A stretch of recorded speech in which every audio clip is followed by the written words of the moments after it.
Insurance Committee meeting for September 28th, 2023. I'm already having a hard time. We'll come to order. Susan, will you call the roll, please? Yes, sir. Commissioner Boyd. Here. Amber Brown. Here. Suzette Couples. Holly Deering. Here. Brian Gaither. Mary Hickerson. Here. Lois Miller. Here. Commissioner McAdoo. Here. Commissioner Phillips. Here. Shantae Sherrill. Here. Michael Smith. Steve Spence. Here. Sonia Stevenson. Here. Eric Tutobeni. Here. Thank you. Madam Vice Chair, have you had a chance to review the minutes? Yes, sir, I have. We have a motion for the minutes as presented. Do we have a second? Second. We have a second from Mr. Spence. All those in favor of adopting the minutes say aye. Aye. All opposed? The ayes have it. The minutes are adopted. We don't have anybody signed up for public comments. Is that correct? Okay, so we'll now go to the selection of the vice chair. The chair will receive nominations from the floor. Mr. Chairman, I nominate Mary Hickerson. An outstanding nomination, Chairman Phillips. Do we have do we have a second on that nomination? I'll second. We have a second. Do we have any other nominations? Mr. Phillips, Chairman Phillips, you're recognized. Move to cease and elect Ms. Hickerson by acclamation. We have a motion, and do we have a second by acclamation? We have a second, and without objection. Ms. Hickerson, how many years is that now? We appreciate it was a month after you were hired, so. And we say that, but we thank you really much. I appreciate your service. You know, this is I'm concluding my first year, and I tell you, I appreciate what you do for the committee and our community and our county, but I really appreciate what you do for me. So thank you for doing what you do, and thank you, Chairman Phillips, for that nomination. And without objection, Ms. Hickerson is our vice chair for another term. Thank you. Mr. Elam, financials, please, sir. Yes, sir. For the Fund 264, month of August 2023, revenue $1,742,018, expenses $2,029,288, revenue less expenditures a negative $287,270. And for the calendar year totals, revenue $16,090,616, expenses $12,924,935, revenue less expenditures $3,165,681. For the fiscal year, revenue is $3,421,469, expenses $3,968,709, revenue less expenses a negative $547,240. The 266 fund, workers' comp, 0. OJI for the month of August 2023, $20,054.09, and your total for the month again is $20,054.09. The year total is $20,431.43. That's your total. And that concludes my report, Mr. Chairman. Questions for Mr. Elam, please.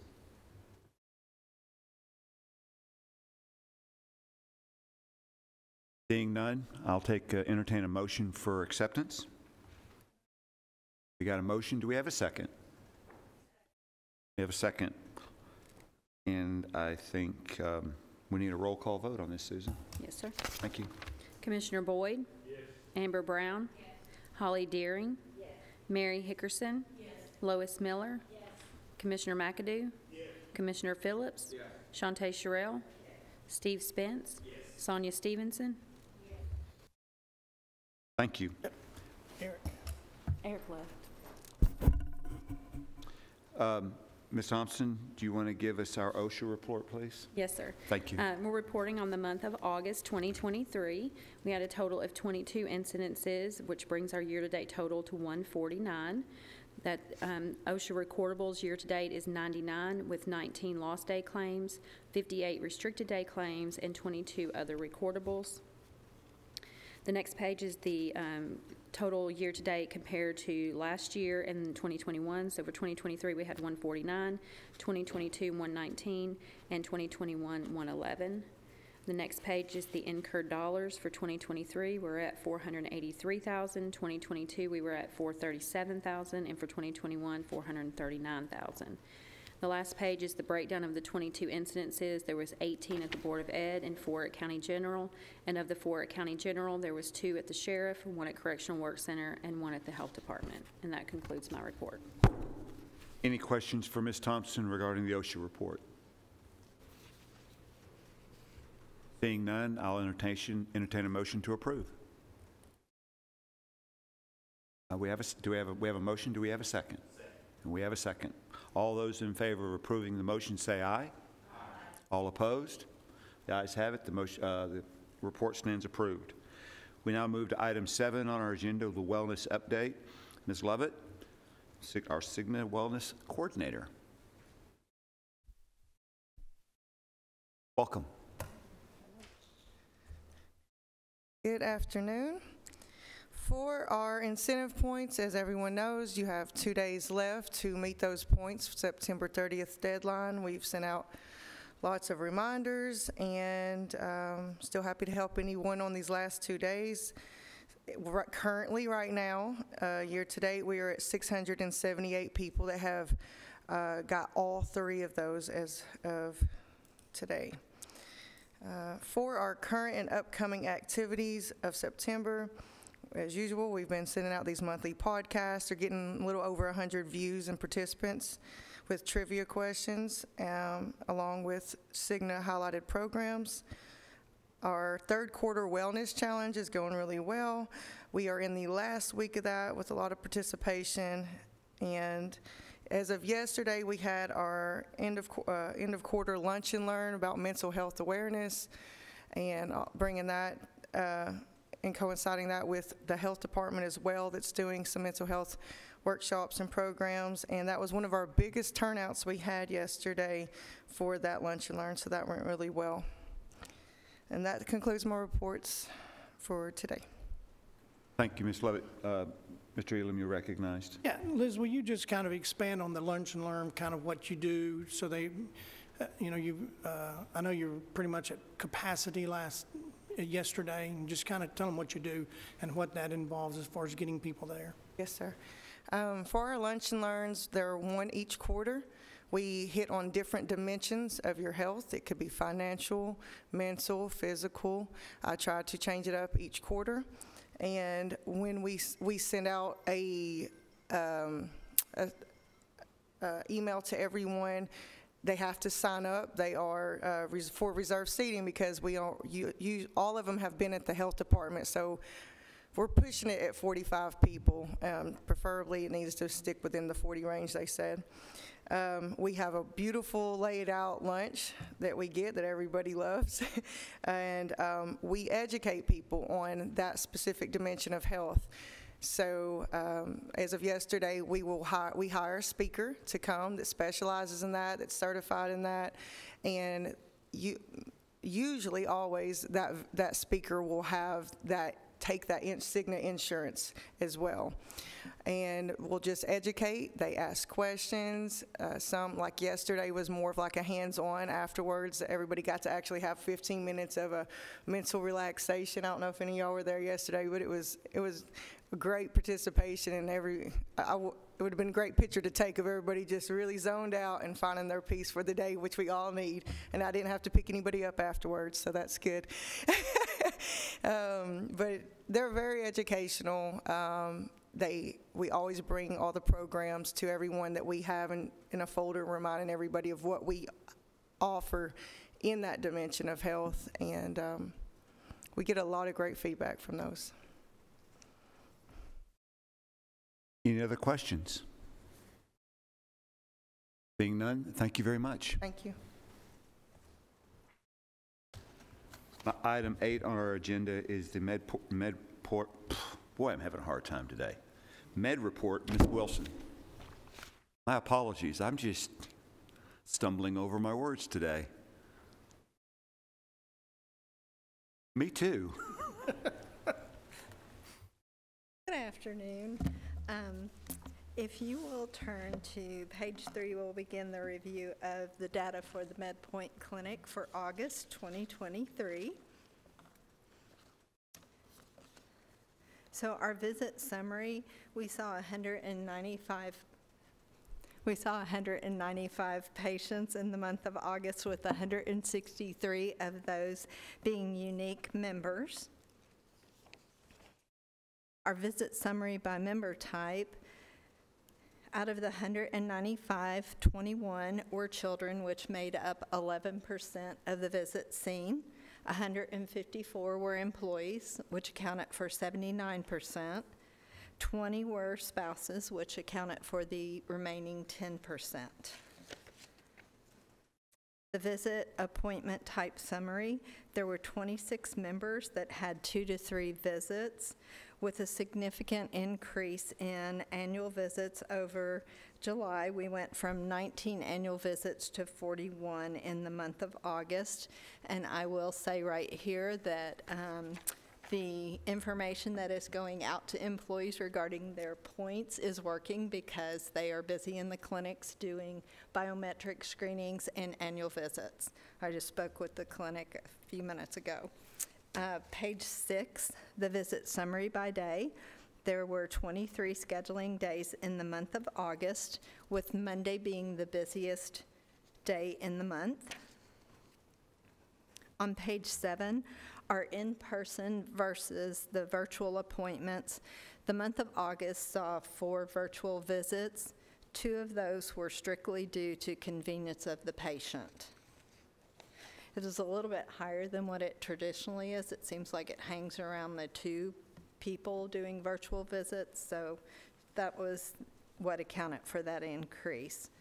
On page 8, it is an in-person versus virtual appointment trending summary, so that you can see our in-person stays in the upper 90s and our virtual stays, we're trying to hold it somewhere around 2% unless there is an actual need. I mean, we will not keep someone from doing a virtual visit, but a lot of times they need to be in person for the particular condition that we're seeing them for.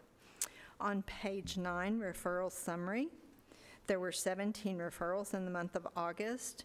The top 5 were for gastroenterology, cardiology, behavioral health, podiatry, and OB-GYN.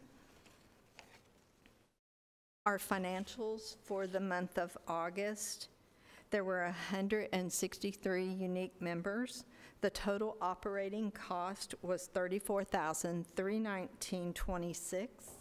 Employee count of 1,934, with a PEPM of $18.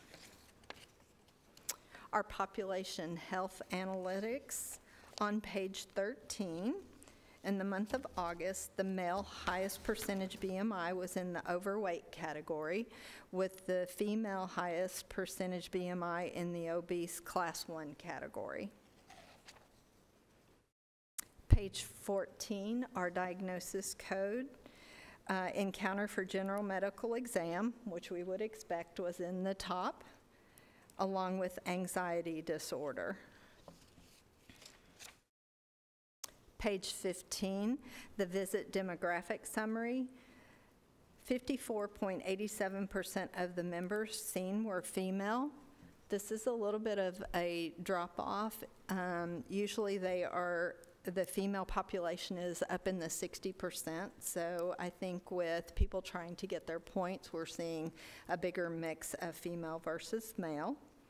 Both male and female age range were in the 40 to 49 for the highest population seen in the month of August. And that concludes my report. Thank you very much. Any questions for Ms. Wilson? You did extraordinarily well, much better than the chair. Thank you very much. Thank you. Now we get to our most anticipated item on the agenda. Mr. Huffman, we await with bated breath the good news that I know you have for us. Mr. Paul Huffman with Cigna. Thank you. Just wanted to update you on our contract negotiations with HCA TriStar Health. As many of you know, Cigna has been negotiating, we're currently in contract negotiations with HCA TriStar and have been negotiating with them in good faith for the last several months. In fact, back in August, before August, we thought we had a deal that was going to be signed.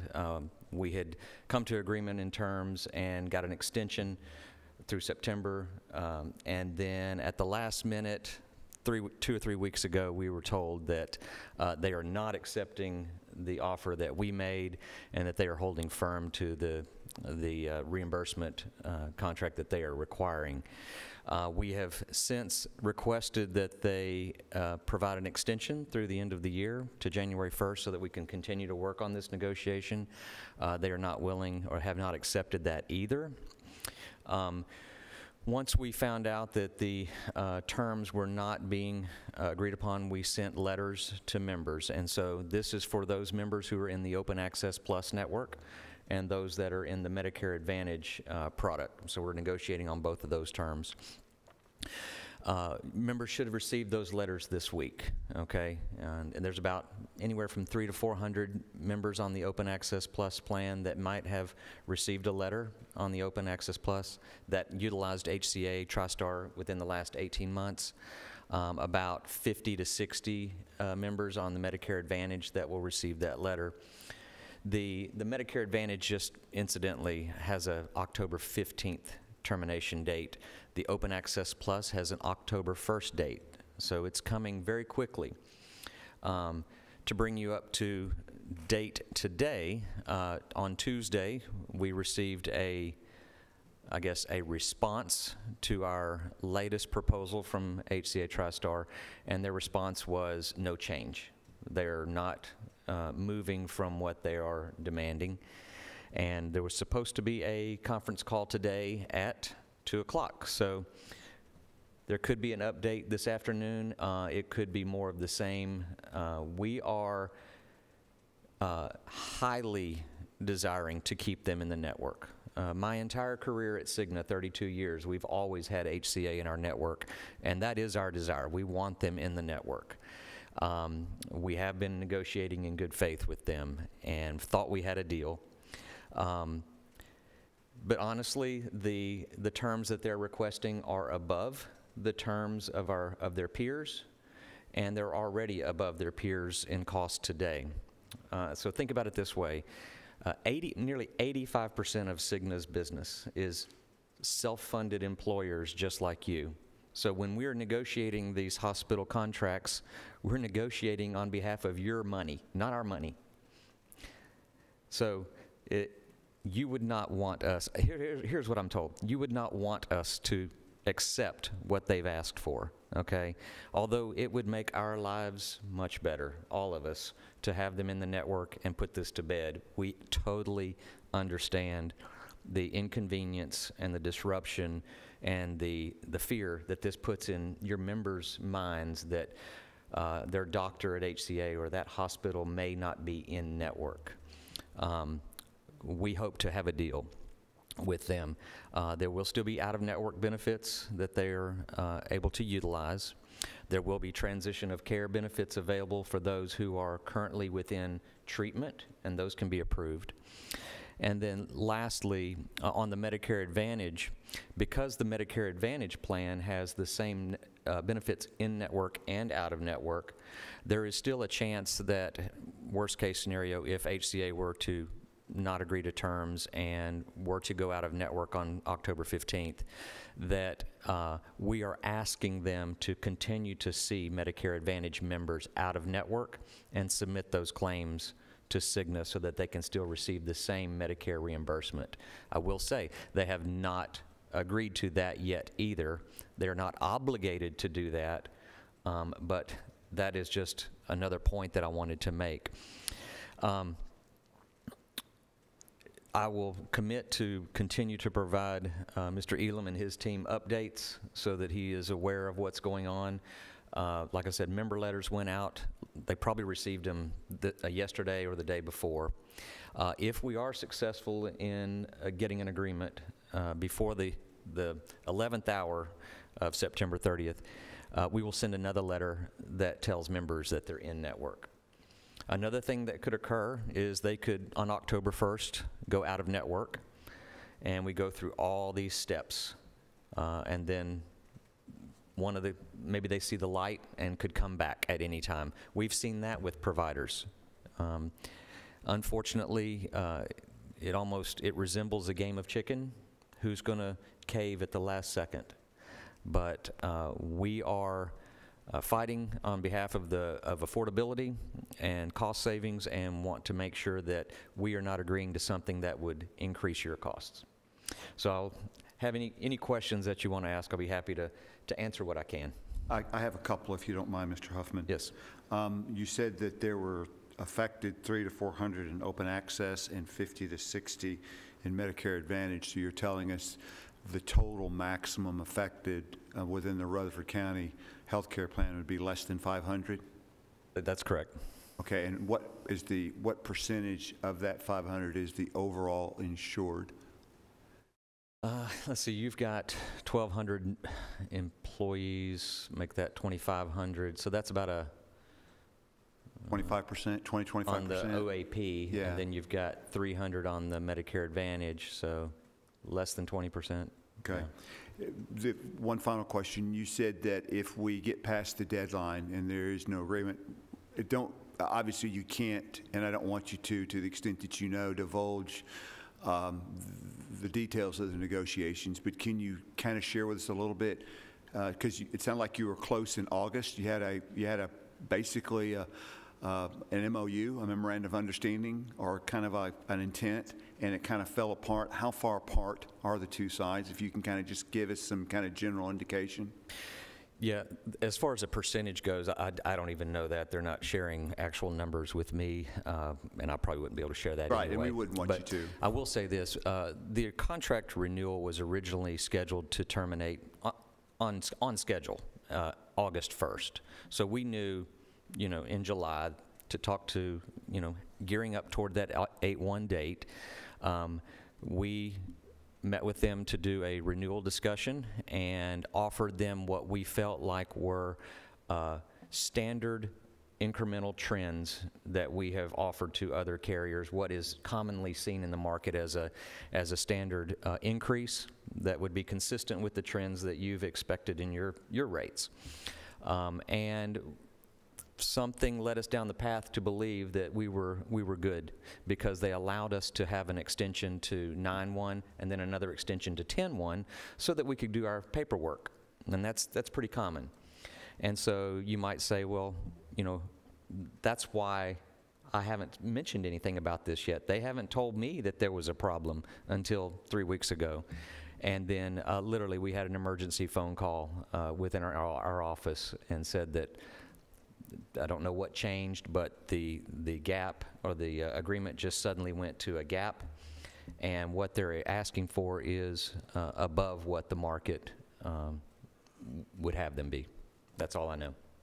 Thank you. Any questions for Mr. Huffman? Yes, ma'am. And Paul, this may be one you can't answer, so Sure. I don't know, but we're talking primarily the Tennessee and Kentucky markets for HCA? That's correct. It's a good question. Let me clarify something. It's Tennessee and Kentucky. However, another kind of wild card that TriStar threw in there is that they want us to combine our negotiation with the Florida market. We're doing the same negotiation in Florida. They have different issues, different deals, different contracts, and they want to do one, and they're holding both of us responsible for the other, and which we can't do. Cigna's a pretty major player in Kentucky, Tennessee, and Florida. Do you have any idea what percentage of HCA's utilization comes from Cigna members? No, I don't have, I do not have a percentage. I am told that our revenue to them is $250 million.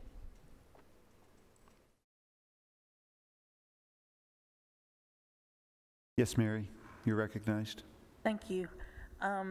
This is not really a question for Paul. It's more or less a statement. And I wrote it down so I wouldn't fumble. We have to remember that this is not, this mainly for our people and the television people, this is not a Rutherford County government, county general employees problem. This is not us. This is a negotiation between doctors, hospitals, and clinics with Cigna. We have no control over this at all. And every company, business, government, and even in the state has this problem that has Cigna. This is not just Rutherford County general employees' problem with our insurance. This is everybody that has Cigna with this problem. And at any given time, any insurance company, whether it's Cigna, Aetna, or Blue Cross, could have this problem. So you really, I don't want the blame to go, well, you know, we should have, meaning the county, should have done something about it. Well, we don't have nothing to do about it. We appreciate Cigna going to bat for our money, and they've done pretty good over all these years of watching our money. So, and this has happened before, and I've seen it in the marketplace happen before, because you know, back you go to the doctor and there's a little note over the side. We no longer take Aetna, or what some of the older, you know. So it's a problem that everybody has. So we appreciate it, and it is something that we need to watch, but we need to also make sure everybody realizes Cigna's doing what they need to do in negotiations and stuff. We have our hands tied because of that, but anybody that has Cigna has their hands tied because of that, including the state. And we had nothing to do with it. But the main thing that I was talking in the office, and I'm like, get a hospital bill, and you look at what that hospital bill cost, $10,000, okay?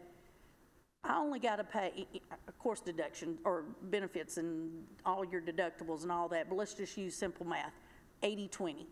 I'm only going to have to pay 20% of that, so I'm only going to pay $2,000, okay? So that means somebody, and in our case that's Cigna, has went to bat against, and I don't want to use against, but against the doctors and hospitals and stuff, saying, please let's be reasonable at our pricing. Because if we don't have Cigna at bat for us, we got to pay $20,000 or $10,000 or whatever the whole bill would be. So I just want folks to realize that, you know, it's a big deal. It's not our fault, the county. It's negotiations. It's just like everything else of everybody else. But also, to finish the statement we had in the office is, if they go out of network, it doesn't mean we can't use them. It just means it's going to cost you a little more. So you then have to think, do I need to stay with this doctor because he has saved my life, and yes, it's going to be out of network now, but it's worth my money to stay with him. If not, then I'll find somebody else. Then it goes to, we need to own our own health care. Mary owns hers, Shantae owns hers, you know, we got to make our own choices. And what Paul is saying today is, he's not saying we can't go to them, it's just going to be out of network, so it's going to cost you a little more, but it's not going to cost you the whole bill. You just going to pay 40% instead of 20%. So I just want everybody to realize that it is a big deal, because the Medicare Advantage stuff affects my parents, and I got guys at work that's going to be affected by this, and I have the OAP plan. So anybody that has that can, but just realize everybody can have this problem. And anybody that has Cigna right now, whether they're Rutherford County, BOE, State of Tennessee, or anybody, if they got Cigna and they're still negotiating with TriStars, everybody's got the same problem we do. Thank you, Mary. Chairman Phillips. Mr. Chairman, next month, if you'd put Paul Huffman / Mary Hickerson on the agenda, would probably through all this red tape. So you understand why she said it now well. got by acclamation as vice chair, right?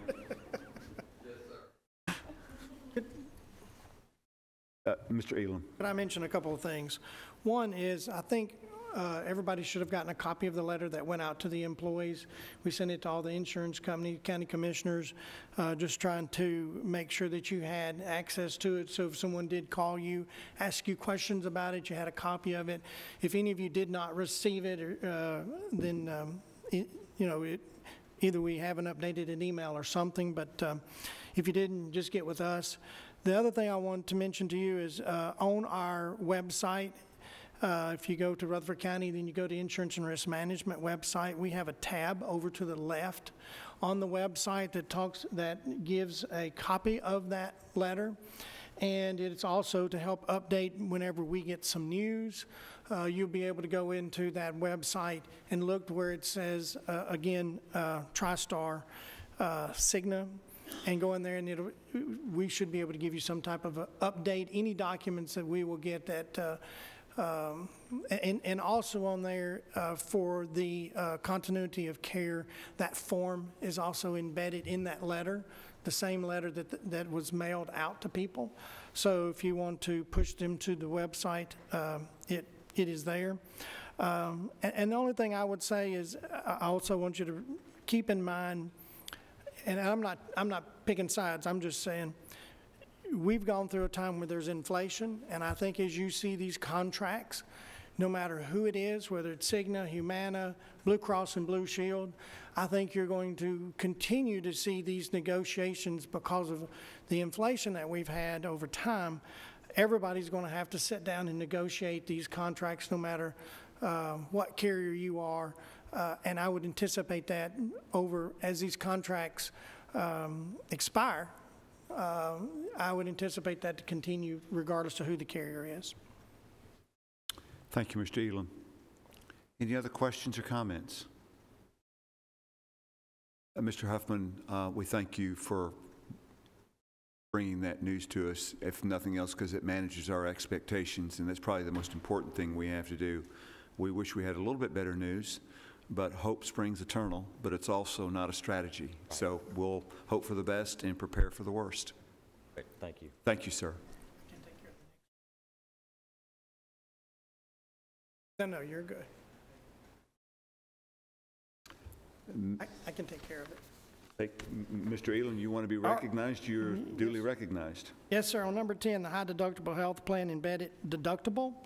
The IRS put out a change to the embedded deductible. That the county has the limit now for a high deductible. The minimum is $3,200 for 2024. Ours is $3,000.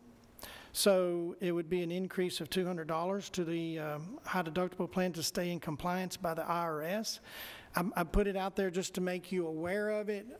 Most of the time deductibles are determined by this governing body, but because of the IRS says it's got to be $3,200, it's got to be $3,200 for us to stay in compliance. So it will be on the, there will be a little bit of a change for that for 2024, and it will be in the open enrollment material. Thank you. Ms. Smith, would you like to? No, you're good? All right. Well, that concludes our agenda. Are there any other business before the committee? Why am I not surprised? You are having a really, really good meeting, Mary. Sorry. Mary, Ms. Hickerson, you are the vice chair, are recognized. Thank you. Just, Ed mentioned it at the end in the open enrollment packets. 2 questions. where are they at and when are the open enrollment dates? Because normally by this time of the year, right, you know, we usually get them way before the first week of October. So where are we at and when is it open enrollment time, please, sir? Open enrollment is going to be October 13th at noon until October 27th at noon. That's a Friday to Friday. And then just a brief explanation why we do Friday to Friday is because we can open it. It gives everybody time for the first weekend, have a lot of questions.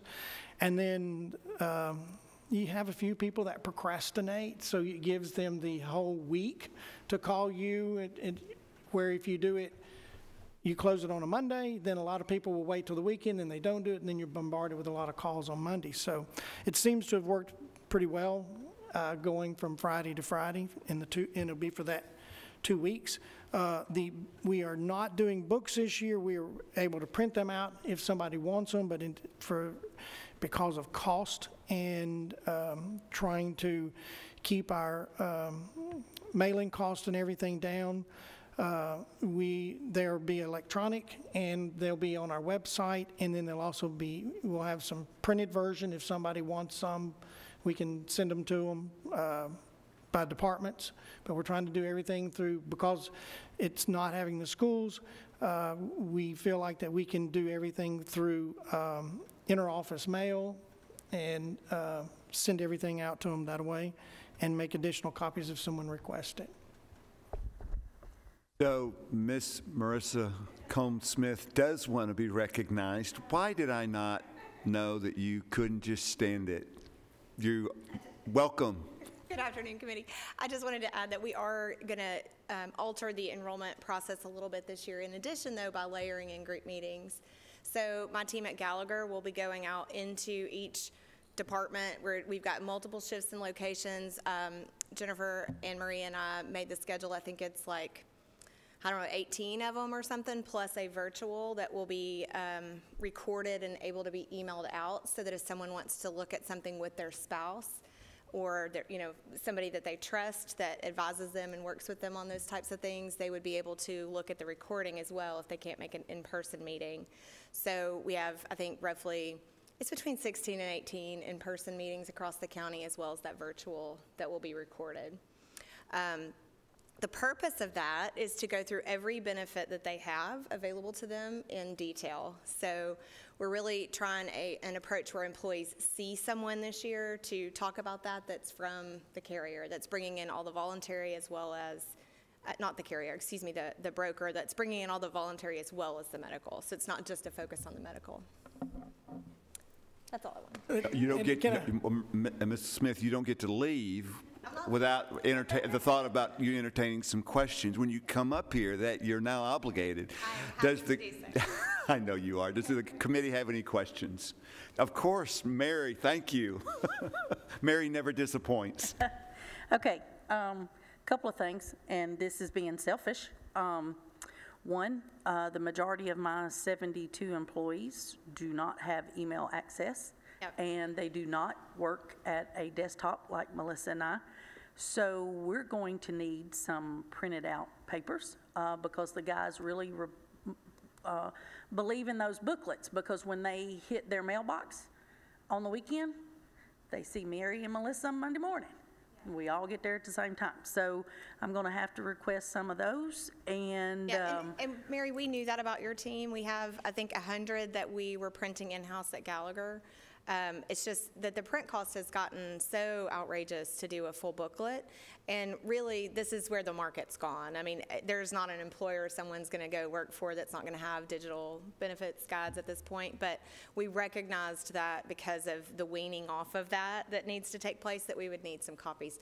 So we are providing 100 to Ed's team that then will be dispersed to specific locations that we know have to have some copies. They're just not going out in the mail. We not only had postage costs, but print costs. Okay, and I appreciate that. And then also, I would like to hope selfishly that my highway department is one of the locations that you plan to attend. It is. And meet all my wonderful employees. Okay, thank you. It will not be me personally at every meeting. I want to clarify that. But it will be a member of my team that's been properly trained. Yeah. Okay, then another thing, y'all haven't sent something out and I missed it, did you? Because, okay. No. I just wanted to make sure, because we've had an email thing the last few days, and so I wanted to make sure we hadn't missed something either. Yes, Thank Mary. you. No, that is not the case. We know that your teams are waiting on it. We've prepared things. The presentation is ready. Everything's ready, but we had a few things we had to clarify through the ASO renewal process, but it's a paperwork thing. Again, we're back to paperwork things, but that's what we've been nailing down, and that then generates a code that then goes into material. It's just like a waterfall, but it's ready. The team has reviewed and approved the packet and things like that, so, yeah. Thank you. You're welcome. Anybody else? Thank you very much. Is there any other business before the committee? Seeing none, we are adjourned.